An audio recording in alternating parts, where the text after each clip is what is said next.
हमारे इस चैनल में आपका स्वागत है। बहुत दिनों के बाद आपके साथ बात करने का मौका मिला है और आज मैं आपके साथ शेयर करने वाली हूँ एक स्टोरी जो बहुत ही मुझे मोटिवेशनल लगती है, बहुत ही अच्छी लगती है और मुझे लगता है कि ऐसी चीजें अगर हम अपनी लाइफ में समझ लें तो लाइफ बहुत आसान हो सकती है। स्टोरी कुछ इस तरीके से है कि एक लड़की थी, उसकी किसी के साथ नहीं बनती थी, ना घर में, ना बाहर, ना बहन भाइयों के साथ। उसको हरदम ये लगता था कि सब मुझे परेशान कर रहे हैं, सब मुझे छोटा समझते हैं, सब मुझे ऐसा समझते हैं कि मैं कुछ कर नहीं सकती हूँ और इसलिए जो भी कोई उससे बात करे वो उल्टा मतलब निकाल के दुखी होती रहती थी। एक दिन उसने अपने फादर से कहा कि फायदा क्या है ऐसे लाइफ का कि मुझे कोई लाइक ही नहीं करता है, मुझे कोई पसंद ही नहीं कर रहा है, तब मैं क्या करूं। तो उसके फादर ने कहा चलो मैं बताता हूँ तुम्हें कि क्या करना चाहिए। एंड उसके फादर एक शेफ थे, वो उसको किचन में लेके गए। किचन में जाने के बाद उन्होंने उसे 3 चीज दिखाई, पोटैटो यानी कि आलू, एग यानी कि अंडा और साथ में कुछ दिखाए कॉफी बीन्स, कॉफी के बीज, और कहा कि देखो मैं क्या करता हूं, तुम देखते जाओ और तुम्हें तुम्हारे सवाल का जवाब मैं बाद में दूंगा। लड़की ने कहा ठीक है। तो उसने उसके फादर ने तीनों चीज को एक एक पतीले में डाला और उसमें 1-1 लीटर पानी डाल दिया। एक पतीले में एग, एक में आलू और एक में कॉफी बीन्स, तीनों को गैस पर चढ़ा दिया और 15 मिनट तक उनको पकने दिया। पकने के बाद तीनों चीजों को नीचे उतारा। लड़की से पूछा कि अब तुम्हें इसमें क्या दिखाई दिया। तो कहती है अब क्या दिखाई देना, वही है 3 चीज, वही 3 चीज है, एक अंडा है, एक आलू है और कॉफी। तो उसके फादर ने कहा कि ठीक है।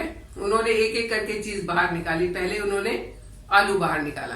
बोला देखो, जब पहले तुमने इस आलू को हाथ में लिया था तो ये बहुत हार्ड था और इतना हार्ड था कि उस टाइम पर तुम इसको खा नहीं सकती थी, इसको यूज नहीं कर सकती थी। लेकिन अब क्या हुआ, 15 मिनट के बाद पानी में डालने के बाद ये सॉफ्ट हो गया।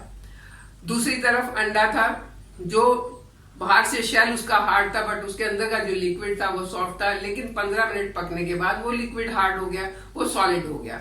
और तीसरे में जो कॉफी बीन्स थे वो डिजोल्व हो गए, कॉफी सारी पानी में डिजोल्व हो गई और उसका एक अरोमा उसके अंदर आ गया। उसके फादर ने समझाया कि देखो, तीनों के को मैंने सेम ट्रीटमेंट दिया, तीनों को पानी में डाला, 15 मिनट तक उसको बॉईल किया और तीनों ने अलग अलग तरीके से रिएक्ट किया। आलू सॉफ्ट हो गया, एग सॉलिड हो गया, कॉफी ने अपना रंग और अपनी खुशबू छोड़ दी। हमारी लाइफ भी ऐसे ही है। हमारी लाइफ में भी ऐसे ही कुछ ना ऐसी प्रॉब्लम्स भी आ सकती हैं, ऐसे सिचुएशन भी आ सकती हैं जो हमको अच्छी नहीं लग रही हैं या जो हमें पसंद नहीं है।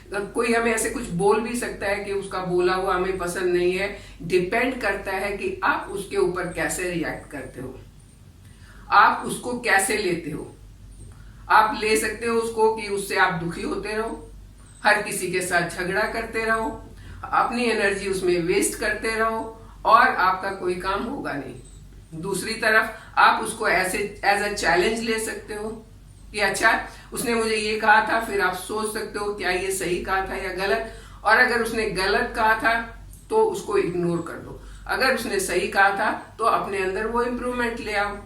ये आपके ऊपर डिपेंड करता है। बजाय कुड़कुड़ करने के, बजाय चिढ़ने के, गुस्सा करने के, तुम उसको ऐसे भी रिएक्ट कर सकते हो या फिर तुम ऐसे कर सकते हो कि ठीक है, बोलने वाला बोल के चला गया, मुझे तो अपना काम करना है और मैं अपना काम करते रहूं। जैसे आलू ने गर्मी को बर्दाश्त किया और वो सॉफ्ट हो गया, अंडे ने भी गर्मी को बर्दाश्त किया और तब तक अंदर के लिक्विड को प्रोटेक्ट करके रखा जब तक वो सॉलिड नहीं हो जाए। और तीसरी तरफ कॉफी ने तो अपना रंग ही बदल दिया ताकि उसको देखते ही लोग उसको पसंद कर लें। तो यही हाल हमारे साथ भी है। आप अगर चिढ़ते रहोगे, कोई आपको पसंद नहीं करेगा, सब आपसे दूर दूर भागना शुरू कर देंगे। आप अगर दूसरों से हंस के मुस्कुरा के बात करोगे तो लोग आपकी बात सुनेंगे, क्योंकि एक मुस्कुराता हुआ चेहरा, हंसता हुआ चेहरा हर किसी को सुंदर लगता है। चेहरे की सुंदरता रंग से नहीं है, आंख का नाक से सुंदरता है, मैं मानती हूँ, लेकिन असली सुंदरता कहाँ है? आपकी मुस्कान में है, आपकी पॉजिटिविटी में है कि आप कितना हंस के, कितना मुस्कुरा के किसी के साथ बात कर सकते हो, कितना सॉफ्ट एंड सोबर होके आप बात कर सकते हो, कितना आप गलत चीज को इग्नोर कर सकते हो। अगर आप में ये काबिलियत आ जाती है तो आप कभी जिंदगी में दुखी नहीं हो सकते हो। आपको किसी ने कुछ कह दिया, अच्छा नहीं लगा, जस्ट इग्नोर। और जब किसी को इग्नोर करते हैं तो इससे अच्छा रिवेंज कोई नहीं हो सकता है, क्योंकि सामने वाला आपको कोई गलत क्यों कहता है, ताकि आपको गुस्सा आए। और अगर आपने गुस्सा ही नहीं किया, कोई रिएक्ट ही नहीं किया, सामने वाले का मकसद ही पूरा नहीं हुआ, तो फिर अगली बार आपको तंग करेगा ही नहीं। आपने कभी देखा है कि अगर मुझे कोई इंसान कोई चीज देता है, मेरे हाथ में कोई चीज देता है, तो ये मेरी मर्जी है ना कि मैं उसे लूं या ना लूं। मैं ले लूं तो वो चीज मेरी हो गई, नहीं लूं तो जिसकी थी उसी के पास रहेगी। ऐसे ही देने वाले ने गुस्सा आपको देने की कोशिश की, आपको चिढ़ा के आपको एक गुस्से में लाने की कोशिश की। ये तो आप पर है कि आप कितना उस चीज को कैसे लेते हो। क्या आप गुस्से में आ जाते हो, क्या आप इग्नोर कर देते हो, क्या आप अगर कुछ गुंजाइश है तो अपने आप को सुधार के इम्प्रूव कर लेते हो। दूसरी तरफ अगर मान लो एग्जाम आप दे रहे हो, किसी कारण से आपको याद किया हुआ एग्जाम में नहीं याद आया, आप लिख नहीं पाए। अब यहां भी आप दो तरीके से रिएक्ट कर सकते हो। एक तो कि आप चिढ़ते रहो, मेरा एग्जाम अच्छा नहीं हुआ, मेरा एग्जाम खराब हो गया, घर वालों से डांट पड़ेगी, ये होगा, और जो बाकी का एग्जाम भी बचा हुआ है वो भी खराब हो जाएगा। या आप ये सोच सकते हो कि ये वाला क्वेश्चन अच्छा ठीक है, मुझे याद नहीं आ रहा, इसको छोड़ देते हैं, नेक्स्ट कर लेते हैं, और अगर बाद में याद आ गया तो इसको भी कर लेंगे। तो ये तरीका ज्यादा अच्छा है। इसी तरीके से हमें लाइफ में जगह जगह पर, कदम कदम पर अपने लिए अच्छे तरीके ढूंढने हैं, अपने बिहेवियर को सही रखना है, अपनी सोच को सही रखना है, क्योंकि जैसा हम सोचते हैं वैसा हम बन जाते हैं। हमने सोचा वो हमें परेशान कर रहा है, हमें तंग कर रहा है, तो मन में यही विचार आएंगे कि इससे बदला कैसे लें, इसको परेशान कैसे करें, इसका रिवोल्ट कैसे करें, और वैसे ही विचार आएंगे, फिर वैसे ही काम करेंगे, और वो काम में कोई आपकी इम्प्रूवमेंट नहीं हुई, आपको उससे कोई फायदा नहीं हुआ, बल्कि आपकी एनर्जी अननेसेसरीली नेगेटिविटी में चेंज होके और वहां पर वेस्ट हो गई। दूसरी तरफ जो अच्छा रास्ता है, जैसे मैंने ये 3 चीजों का आपको एग्जाम्पल बताया, अंडा, आलू और कॉफी बीन्स, बस आपको जो जैसा मिल रहा है उसको एब्सॉर्ब करके उसी में से इम्प्रूवमेंट की कोशिश करो, तो देखो लाइफ कितनी आसान हो जाती है ना। अच्छी स्टोरी मुझे तो बहुत अच्छी लगी थी, मैंने कल ही पढ़ी और आज बैठ के मैं आपके साथ ये वीडियो बना रही हूँ, क्योंकि मुझे लगा कि ऐसी चीजें सबको पता होनी चाहिए। क्यों नहीं लोग अपने आप में इम्प्रूवमेंट कर सकते हैं। कुछ लोग अभी मेरे पास मेरे दूसरे चैनल पर बार बार ये कमेंट्स आते हैं कि लॉकडाउन में हम परेशान हो गए हैं, लॉकडाउन ने ये कर दिया, लॉकडाउन ने वो कर दिया।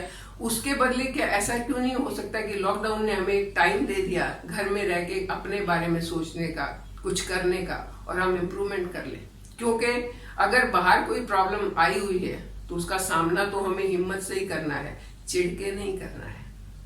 तो चिढ़ना विढ़ना सब बंद, सिर्फ पॉजिटिव रहना, आगे बढ़ना और प्रोग्रेस करना, यही हमारा एम होना चाहिए, आपका एम होना चाहिए। और मुझे पूरा यकीन है कि सब लोग ऐसा कर सकते हैं, सिर्फ अपने आप को थोड़ा सा ट्रिगर करने की जरूरत है। तो ये कहानी शायद आपको ट्रिगर कर पाएगी, शायद थोड़ी सी सोच को बदल पाएगी, शायद इससे कुछ इम्प्रूवमेंट हो जाएगी और लाइफ तो इजी हो ही जाएगी। तो देखिए कितना आसान है। आप अपने दोस्तों को भी बताइए, ये तरीके आसान है। कौन से तरीके? कि नेगेटिव को हटा दो, पॉजिटिव को अपना लो, जहां हो सके अपने आप को चेंज कर लो, जहां नहीं हो सकता वहां इग्नोर कर दो। सिंपल है ना, सिंपल। तो ऐसी ही और simple, easy and motivational stories के लिए आप मेरे साथ बने रहिए। चैनल को सब्सक्राइब कीजिए। Thank you.